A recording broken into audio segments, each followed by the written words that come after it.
सबसे पहले मैंने आपको बताया ओके कंडीशन, है ना, कि यदि हमारा सेट ओके कंडीशन दिखा रहा है तब भी ऑन नहीं हो रहा है तो ये प्रॉब्लम कहाँ से आ सकती है ना। तो इसके लिए मैंने आपको क्या बताया, अगर हमारी बैटरी चार्ज नहीं है तब भी चालू नहीं होगा, है ना। कभी कभी बैटरी चार्जिंग दिखाने के बाद भी ऑन नहीं हो पाता है बैटरी से, तो हमें बैटरी चेंज करके भी देख लेना है ना। लेकिन बैटरी से पहले अगर आपका सेट ओके कंडीशन दिखा रहा है और फिर भी सेट ऑन नहीं हो रहा है तो आप डीसी सप्लाई से चेक कर सकते हो। किससे चेक कर सकते हो? डीसी सप्लाई से। देखो मैं एक बार सेट को डीसी सप्लाई से ऑन करूंगा और देखूंगा। तो सबसे पहले मैं इसकी एक बार कंडीशन आपको चेक करा देता हूँ कि ये कंडीशन ओके दिखा रहा है या फिर नहीं दिखा रहा है ना। तो मैंने आपको यही बोला कि अगर हमारा सेट ओके कंडीशन में है और फिर भी ऑन नहीं हो रहा है तो ये प्रॉब्लम कहाँ से आ सकती है। तो इसको हम स्टेप बाय स्टेप चेक करेंगे। तो सबसे पहले मैं यहाँ पे बैटरी कनेक्टर पे ओके कंडीशन चेक करूँगा। इसके लिए हमें मीटर को सेट करना पड़ेगा कहाँ पर? डायोड रेंज पर, है ना। तो मैं यहाँ पे डायोड रेंज पे सेट कर लेता हूँ। जी सर। ठीक है जी सर। डायोड रेंज पे सेट करके मैं चेक करूँगा। तो मैंने आपको बताया जब हम फॉरवर्ड वैल्यू लेंगे, फॉरवर्ड मतलब जब हम रेड पिन को प्लस पे और ब्लैक पिन को माइनस पे रखेंगे तो कुछ भी वैल्यू नहीं आनी चाहिए, या फिर 1000 से ऊपर या फिर 1000 से ऊपर आना चाहिए, है ना। जी सर। तो मैं चेक कर रहा हूँ। तो मैं यहाँ पे रेड प्रोब को मैं बैटरी कंट्रोल के पॉजिटिव पे लगा दे रहा हूँ और ब्लैक को माइनस पे लगा दे रहा हूँ, है ना। जी सर। मैंने ये लगाया और आप मीटर पे देखोगे तो वैल्यू आ रही है ना। जी सर। 1897 वैल्यू आ रही है सर। अब मैं पिन को रिवर्स लगाऊंगा तो रिवर्स में जो मैंने आपको बताया है 200 से 900 के बीच मिलेगी वैल्यू। तो मैं चेक करता हूँ 200 से 900। ठीक है जी सर। तो 503 आ रही है वैल्यू। इसका मतलब ये कंडीशन कैसी दिखा रहा है हमें? Okay condition. ओके दिखा रहा है। इस कंडीशन में हमारा सेट क्या होना चाहिए? ऑन होना चाहिए। तो मैं ऑन करने के लिए इसको डीसी से ऑन करूंगा, ठीक है ना। जी सर।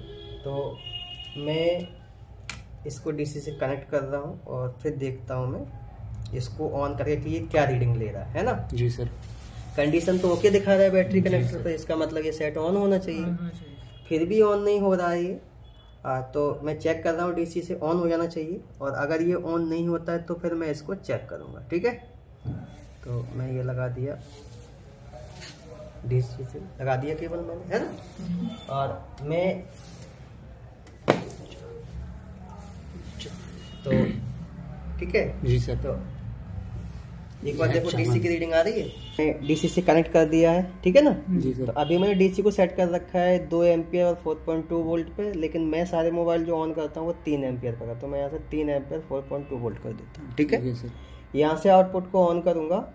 ऑन कर दिया है मैंने। देखो आउटपुट ऑन करने के बाद आप देखोगे करंट यहाँ पे 0 आ रहा है। इसका मतलब हमारे सेट में शॉर्टिंग और लीकेज भी नहीं है ना। जी सर। ऑन होना चाहिए। तो ऑन करने के लिए मैं यहाँ से पावर बटन को प्रेस करूँगा।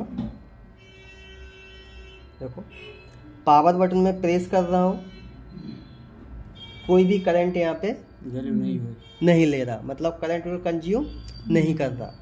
तो अगर ऐसी प्रॉब्लम आती है कि पावर बटन प्रेस करने पर बिल्कुल करंट कंज्यूम नहीं करता है, तो सबसे पहले हमें ये देख लेना है कि हमारे मोबाइल में जो ऑन ऑफ का जो पत्ता लगा हुआ है, जो ऑन ऑफ जहाँ पे ऑन ऑफ का कनेक्टर है, ये कहीं फिजिकली डैमेज तो नहीं है, खराब तो नहीं है ना। जी सर। और अगर ये स्कैन करने पर ये बिल्कुल ओके है तो मैं एक बार इसे माइक्रोस्कोप में देखता हूँ कि क्या कर लेना हमको, वोल्टेज। तो सेट को ऑन होने के लिए जो ऑन ऑफ स्विच पे वोल्टेज बनेगा वो बनेगा 1.8 वोल्ट से, मैंने आपको बताया 3.8 या 4 वोल्ट तक बनेगा। जी सर। ठीक है ना। तो मैं वोल्ट चेक करूंगा एक बार। तो वोल्ट चेक कर लेता हूं मैं यहाँ पे। तो मैंने वोल्ट को वोल्ट पे सेट कर दिया है, ठीक है ना। और मैं चेक कर रहा हूँ इसको। तो यहाँ पे आप देखोगे ये जो ऑन ऑफ का जो कनेक्टर लगा हुआ है, यहाँ पे आप 3 टीपी भी देखोगे। तो इसमें से जो पहला टीपी है इस पे ऑन ऑफ का वोल्टेज आ रहा है। जी सर। तो मैं चेक करता हूँ वोल्टेज बढ़ रहा है कि नहीं बढ़ रहा है। देखो नहीं बढ़ रहा है ना। जी सर। तो अगर ये ऑन ऑफ पे वोल्टेज नहीं बढ़ रहा तो ऑन ऑफ ट्रैक अगर ब्रेक हो जाएगा हमारा, या ऑन ऑफ कनेक्टर खराब हो जाए, ऑन ऑफ फ्लक्स खराब हो जाए, तब भी हमारा सेट क्या नहीं होगा, ऑन नहीं होगा। तो अभी इसमें मुझे ये दिख रहा है कि इसकी ऑन ऑफ पे वोल्टेज नहीं आ रहा है ना। तो ये प्रॉब्लम हो सकती है कि ऑन ऑफ की जो हमारी पूरी लाइन है ये खराब ब्रेक हो गई है ना जी सर। या फिर ऑन ऑफ पर जहाँ से वोल्टेज आ रहा है पावर आईसी से वहां से आउट ना हो रहा हो। तो पावर आईसी पे हमें जाने से पहले एक बार ये पूरी लाइन हमें क्या करनी पड़ेगी, चेक करनी पड़ेगी, है ना। तो मैंने आपको ऑन ऑफ का ट्रैक बनाया था, उसमें मैंने आपको कुछ कंपोनेंट लगाया था, जैसे कैपेसिटर मिलेगा आपको, रजिस्टर मिलेगा, डायोड मिलेगा, है ना। रजिस्टर मिलेगा तो हाई वैल्यू का मिलेगा, है ना। तो मैं एक बार इसके ऑन ऑफ ट्रैक को चेक करता हूँ कि इसका ऑन ऑफ ट्रैक किस किस कंपोनेंट से होके जा रहा है, ठीक है ना जी सर। तो मैं एक बार देखता हूँ, यहाँ पे देखो, इसके लिए हमें सर्किट डायग्राम पे जाना पड़ेगा, ठीक है ना। तो सर्किट डायग्राम पे मैं जाता हूँ, आप देखोगे यहाँ पर ये जो है ना ऑन ऑफ का कनेक्टर, यही है ऑन ऑफ का कनेक्टर, है ना। मैं यहाँ पे क्लिक करता हूँ, देखो मैंने यहाँ पे क्लिक किया है, तो आप देखोगे यहाँ पे ये इसका सर्किट खुल के आ गया, है ना। जो ऑन ऑफ कनेक्टर है यहाँ पे वॉल्यूम भी लग रहा है और पावर भी लग रहा है ना। ये सर्किट ओपन होके आ गया, आप देखोगे मैंने STP पे क्लिक किया हुआ है ना। इसके बाद आप देखोगे एक ये लाइन बन रही है पूरी, और ये जो लाइन बन रही है आप देखो कहाँ पे जा रही है, आप देखोगे यहाँ से TP से इस पे जा रही प्रिंट पे, मतलब यहाँ पे ऑन ऑफ के लिए वोल्टेज आ रहा है, ठीक है ना। यहाँ से निकल के आप देखोगे यहाँ पे एक कंपाउंड लगा हुआ है, और ये कौन सा कंपाउंड मैं आपको दिखा दूं, कैपेसिटर है ये, और ये कैपेसिटर किस में लगा हुआ है, पैरेलल में लगा हुआ है, ठीक है ना। और इसके बाद कैपेसिटर से निकल के ये डायोड पे जा रही है, और डायोड से एक ये रजिस्टर पे जा रही है ना। आप देखोगे ये जो कैपेसिटर दिखाई दे रहा है आपको, इस कैपेसिटर का आप देखोगे एक सिरा प्लस से जुड़ा हुआ है, एक ग्राउंड से जुड़ा हुआ है, और इसके दोनों आप पॉइंट देखोगे, दोनों टर्मिनल आप देखोगे, एक तो प्लस पे लगा हुआ है, एक ये गोल्ड हो रहा है, तो ये भी प्लस ही है, ठीक है ना। तो ये हमारा जो जा रहा है इस कंपाउंड से होकर जा रहा है, ये लगा हुआ है कंपाउंड, ये सीरीज में लगा हुआ है, ठीक है ना जी सर। तो ये कंपोनेंट कहाँ पे लगा हुआ है, यहाँ पे एक कैपेसिटर लग रहा है, एक डायोड लग रहा है, यहाँ पे एक रजिस्टर लग रहा है, यहाँ पे लगा हुआ है। तो मैं देखता हूँ बोर्ड पे ये लगा है कि नहीं लगा है। देखो यहाँ पे आप देखो सही से, स्क्रीन पे आप देखो, यहाँ पे दिखाया गया था एक NPC, यहाँ पर एक NPC दिखाया जा रहा है यहाँ पर, ठीक है ना। यहाँ पर NPC दिखाया जा रहा है, यहाँ पर आप देखोगे तो यहाँ पे जो NPC दिखाया गया है, आप सर्किट में देखोगे इस NPC को, यहाँ पे जो दिखाई दे रहा है ये रहा NPC वो, यहाँ पे ये लगा हुआ है, यहाँ पे लिखा हुआ है NF, क्या लगा हुआ है ये NF मतलब नॉट फाउंड, मतलब ये NPC यहाँ पे दिया नहीं गया है, ठीक है ना। लेकिन रजिस्टर आप देखोगे ये लगा हुआ है, रजिस्टर आप देखो, मैं इस पे क्लिक करता हूँ, इस पे, ठीक है, इस रजिस्टर पे मैंने क्लिक किया तो देखो ये लग रहा है, वो रजिस्टर लग रहा है ना ये जी सर। और ये रजिस्टर आप देखोगे इस बोर्ड पे, आप देखोगे यहाँ पे देखो, यहाँ पे जो एक NPC है जो दिया नहीं गया, और यहाँ पे एक देखोगे रजिस्टर भी यहाँ पे हटा हुआ है जी सर, है ना, दिख रहा है ना आपको ये रजिस्टर नहीं है यहाँ पर। तो ये रजिस्टर आप देखोगे यहाँ पे रजिस्टर जो लगा हुआ था ये सीरीज में था, किस में था ये सीरीज में। तो मैंने आपको बताया अगर ये सीरीज का कंपोनेंट कोई भी ब्रेक हो जाएगा जी, तो क्या होगा, हमारे ऑन ऑफ स्विच पे वोल्टेज नहीं पहुंचेगा, है ना। तो मैं देखता हूँ कि अगर ये सीरीज में लगा हुआ है कंपोनेंट, तो इसके एक सिरे पे तो वोल्टेज इन होना चाहिए ना, है ना। तो मैं देखता हूँ एक बार आ रहा है कि नहीं आ रहा है ना। मीटर को मैं सेट करूँ 20 वोल्ट पे और चेक कर लेता हूँ वोल्टेज, देखना आ गया जी सर, 3 वोल्ट आ गया जी सर। अब 3 वोल्ट हमें यहाँ मिल रहा है, लेकिन इधर साइड नहीं आ रहा है क्योंकि सीरीज में लगा हुआ है ना। तो जब तक यहाँ पे रजिस्टर नहीं लगेगा तब तक हमें यहाँ पे वोल्टेज भी नहीं मिलेगी, है ना। तो अब ये जो रजिस्टर लग रहा है सर्किट में, हमने देखा कितने किलो ओम का रजिस्टर लग रहा है, 1 किलो ओम का रजिस्टर है। कितने का है, 1 किलो ओम का। तो हमें अब ये 1 किलो ओम का रजिस्टर चाहिए, ठीक है ना। तो 1 किलो ओम का रजिस्टर हम क्या कर सकते हैं, हमारे पास बहुत सारे स्क्रैप बोर्ड पड़े हैं, है ना। तो हम किसी भी एक बोर्ड से क्या करेंगे, चेक करके 1 किलो ओम का रजिस्टर निकाल लेंगे, ठीक है ना। और फिर मैं यहाँ पे लगाऊंगा, फिर मैं देखता हूँ कि हमारा यहाँ ऑन ऑफ स्विच पे वोल्टेज आया या फिर नहीं आया। तो मैं एक बार लगाता हूँ, तो इसके लिए मुझे क्या करना पड़ेगा, बोर्ड को यहाँ से निकालना पड़ेगा, ठीक है जी सर। तो बोर्ड को मैं निकाल देता हूँ और फिर मैं यहाँ पे रजिस्टर को इंस्टॉल करता हूँ। तो मैंने ये बोर्ड को निकाल लिया, ठीक है। मैं इसको साइड पे रख लेता हूँ। मुझे यहाँ पे रजिस्टर लगाना है, तो मैं रजिस्टर लेता हूँ और चेक करके देखता हूँ कि ये 1 किलो ओम का रजिस्टर है या फिर नहीं।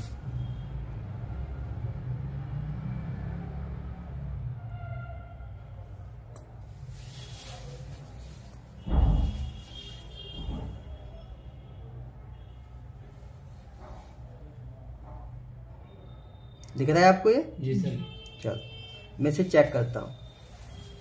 ठीक है, तो मीटर को मैं सेट करूँगा ओम रेंज पर, है ना, और चेक कर लेता हूँ। अगर ये 1 किलो ओम का होगा समथिंग तो फिर ये काम करेगा। ठीक है, तो मैं चेक कर रहा हूँ, आ रहा है जी सर 0.980 मतलब समथिंग 1 किलो ओम ही हो गया। जी सर। ठीक है ना, तो मैं इसको लगा लेता हूँ। हाँ जी सर। तो इसको लगाने के लिए मैं यहाँ पर थोड़ा सा इसे कन्वर्ट करूँगा पॉइंट को, ताकि हमें ज़्यादा देर तक हीट ना देना पड़े। ठीक है जी सर।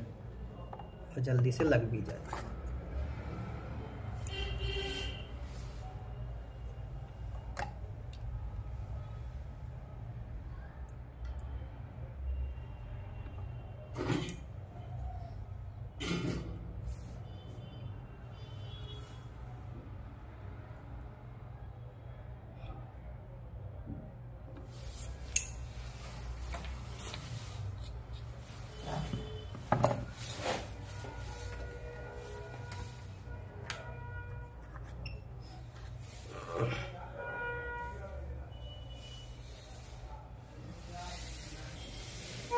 तो मैंने देखो कन्वर्ट कर दिया है। ठीक है ना, हो गया कन्वर्ट। अब मैं यहाँ पे कंपोनेंट को इंस्टॉल कर देता हूँ। तो ये कंपोनेंट बहुत बारीक कंपोनेंट है, तो ये उड़ भी सकता है। ठीक है, तो इससे उड़ने से बचाने के लिए हम रोजिन का यूज कर लेंगे।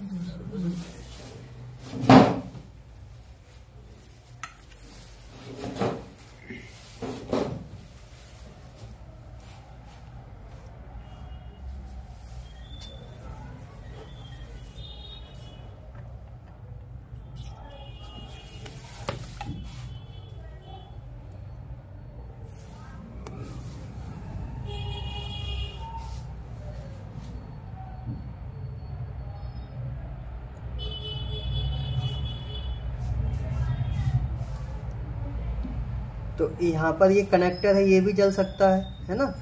तो इसको बचाने के लिए हम यहाँ पे कुछ रख लेते हैं सील्ड, या फिर हम यहाँ पे हीट सिंक टैप लगा सकते हैं ताकि उस पर हीट ना पहुँचे। ठीक है, तो मैं यहाँ पे इसको रख देता हूँ।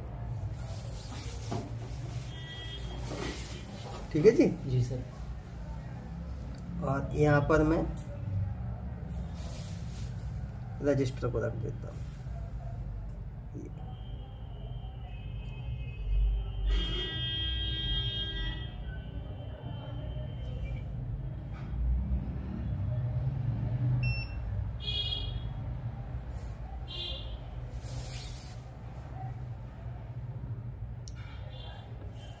तो मैं हीट दूंगा,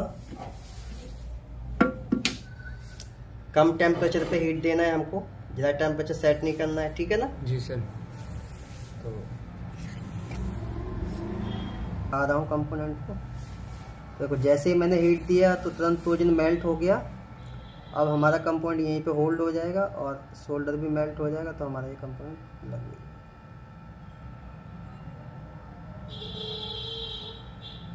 लग गया है। जी सर।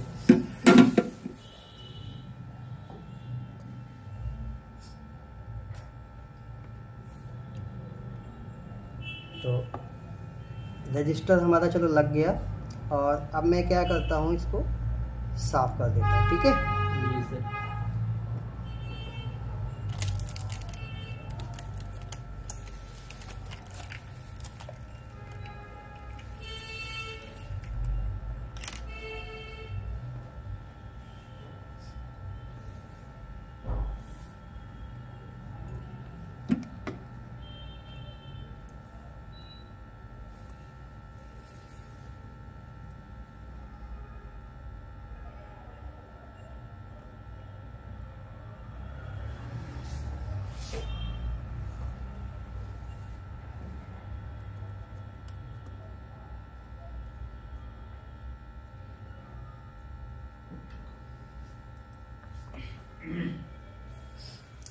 अब मैं इसको चेक कर लेता हूँ ऑन ऑफ स्विच पे वोल्टेज पहुंचा या फिर नहीं पहुंचा। ठीक है। जी सर।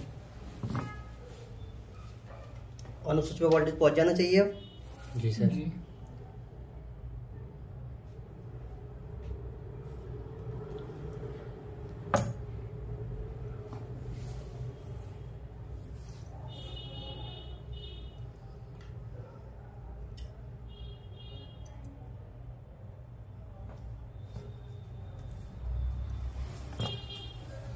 लगा दिया मैंने, ठीक है। जी सर। अब मैं चेक करने जा रहा हूँ ऑन ऑफ स्विच पे वोल्टेज 20 वोल्ट पर मैं सेट करना है मीटर को, जी ठीक है, और चेक करता हूँ। तो ये टीपी है ऑन ऑफ स्विच का, ये टीपी है, देखो आ गया, जी सर, है ना। तो हमारे ऑन ऑफ स्विच पे वोल्टेज आ गया, ये देखो, ओके। जी सर। तो अब मैं जैसे ही जैसे ही मैं ऑन ऑफ स्विच को प्रेस करूंगा तो हमारी पावर आईसी क्या होगी, बूट होगी, है ना। तो यहाँ पे करंट लेगा, है ना। जी सर। तो मैं देखता हूँ ऑन करके, तो मैं ऑन कर रहा हूँ, यानी इसको मैं क्या करूँगा, इसके प्लस को और माइनस को ग्राउंड से क्या कर दूंगा, शॉर्ट कर दूंगा, ठीक है। जी सर। इस तरीके से तो देखो 910 ले रहा है करंट, जी सर, है ना। जी सर। और अब मैं यहाँ से क्या करता हूँ, छोड़ देता हूँ। तो अभी हम देख पा रहे हैं यहाँ पे करंट हमारे एक जगह पे क्या हो गया है, रुका हुआ है। रुका हुआ है सर। क्या है, रुका हुआ है। तो अब अगर ये करंट एक जगह पे रुका हुआ है तो ये प्रॉब्लम हो सकती है कि इसमें सॉफ्टवेयर की प्रॉब्लम हो, है ना। जी सर। या फिर इसमें हार्डवेयर की भी प्रॉब्लम हो सकती है इस कंडीशन में। जी सर। इसके लिए अब हमें क्या करना पड़ेगा, इसको मोबाइल को पीसी से कनेक्ट करना पड़ेगा। कैसे कनेक्ट करना पड़ेगा, पीसी से। तो चलेगा, अब मैं इसे पीसी से कनेक्ट करके दिखाता हूँ। तो मैंने आपको बताया कि पीसी पे अगर हमें चेक करना है तो कंप्यूटर पे राइट क्लिक करना है, ठीक है। जी सर। और यहाँ से प्रॉपर्टीज पे आना है। जी सर। और प्रॉपर्टीज से हमें जाना है डिवाइस मैनेजर पे, ये रहा, ठीक है। जी सर। तो यहाँ पे आपका ये डिवाइस मैनेजर ओपन हो गया। यहाँ पे हमें दिखाएगा ये पोर्ट बना के, मतलब अगर ये डिटेक्ट करेगा पीसी से तो ये दिखाएगा आपको, है ना। तो मैं अभी कनेक्ट कर रहा हूँ तो देखता हूँ कि पोर्ट बना रहा है कि नहीं बना रहा है, डायरेक्ट बना रहा है कि इनडायरेक्ट बना रहा है। तो मैं चेक करता हूँ, डिटेक्टिबल लगाया मैंने, कुछ भी नहीं आया। डिटेक्ट किया, देखो ये देखो दिखा रहा है ना पोर्ट, जी सर, है ना। तो अभी मैं देख रहा हूँ, देखो मैं हटा दे रहा हूँ एक बार, ठीक है। और मैं लगा रहा हूँ, देखो मैं पोर्ट बना नहीं रहा हूँ, केवल डायरेक्ट लगा रहा हूँ, देखो। और ये अपने आप पोर्ट बनाएगा, देखो अभी आप जी सर, अभी बना लिया ना अपने आप, कॉलकॉम का बना लिया, क्योंकि इसमें कॉलकॉम सीपीयू लगा है तो कॉलकॉम का ही पोर्ट बनाएगा, है ना। मीडियाटेक का सीपीयू होता तो मीडियाटेक का बनाता, एसपीडी का होता तो एसपीडी का बनाता। जी सर। तो देखो सिस्टम से कनेक्ट कराते ही अपने आप पोर्ट बनाता। पोर्ट बनाने का जो काम होता है वो सीपीयू का होता है। किसका, सीपीयू का। तो अगर ये डायरेक्ट पोर्ट बना रहा है तो इसका मतलब सीपीयू तो अपना काम कर रहा है, वो तो ठीक है। फिर प्रॉब्लम है इसके स्टोरेज में, जिसमें ऑपरेटिंग सिस्टम क्या होता है, इंस्टॉल होता है। और उस ऑपरेटिंग सॉफ्टवेयर को रन कराने के लिए एक बूट फाइल होती है जो आपके मोबाइल को पूरा रन कराती है, जी सर, है ना। तो अब ये प्रॉब्लम हो सकती है इसकी कि इसमें सॉफ्टवेयर ऑपरेटिंग सिस्टम की प्रॉब्लम आ गई, ठीक है। जी सर। तो अब हम इसे क्या करेंगे, सॉफ्टवेयर से फ्लैश करेंगे। जी सर। यानी सॉफ्टवेयर से फ्लैश करने का मतलब इसके पुराने ऑपरेटिंग सिस्टम को रिमूव करके न्यू ऑपरेटिंग सिस्टम इस पे इंस्टॉल करें। जी सर। अगर न्यू ऑपरेटिंग सिस्टम इंस्टॉल करने पर इंस्टॉल नहीं होता है तो फिर दो चीजें हो सकती हैं। जी सर। या तो जिस आईसी में हम ऑपरेटिंग सिस्टम इंस्टॉल कर रहे हैं वो आईसी खराब हो, जी सर, या फिर उस आईसी में जो ऑपरेटिंग सिस्टम इंस्टॉल है ना, जी सर, और उसको रन कराने के लिए, यानी उस हमारे ऑपरेटिंग सिस्टम को बूट कराने के लिए, अपने नाम तक बूट कराने के लिए एक बूट फाइल होती है, कहो वो फाइल क्या हो गई हो, खराब हो गई हो, करप्ट हो गई, है ना। तो ये दोनों चीज़ों की कोई ना कोई प्रॉब्लम हो सकती है। तो सबसे पहले जब हम इसमें फ्लैशिंग करेंगे और फ्लैशिंग अगर नहीं होती है या फ्लैशिंग होने के बाद भी ये ऑन नहीं होता है, तब हम उस आईसी को भी चेक करेंगे वो आईसी सही है या खराब है, ठीक है। पर अगर वो आईसी सही है तो उस आईसी में जो बूट फाइल होती है जो सिस्टम को अपने नाम तक लाने का काम करती है, वो कहीं फाइल खराब तो नहीं हो गई है। फिर हम उस फाइल को रिपेयर करेंगे, जिसे हम बोलते हैं डेड बूट रिपेयर करना, है ना। ये जो डेड बूट रिपेयर करना हम आपको बता रहे हैं, ये जो कोर्स होता है अलग कोर्स होता है, जिसे हम eMMC प्रोग्रामिंग के नाम से जानते हैं। जी सर। मोस्टली लोग इस कोर्स को अलग से सेल करते हैं, और ये कोर्स हम आपको एंड्रॉयड के साथ फ्री दे रहे हैं। इसका हम आपसे कोई भी अलग एक्स्ट्रा चार्ज नहीं ले रहे हैं। तो ये सारी चीजें जब हम कराएंगे तब आपको इसके बारे में पता चल जाएगा। जी सर। ठीक है, क्लियर?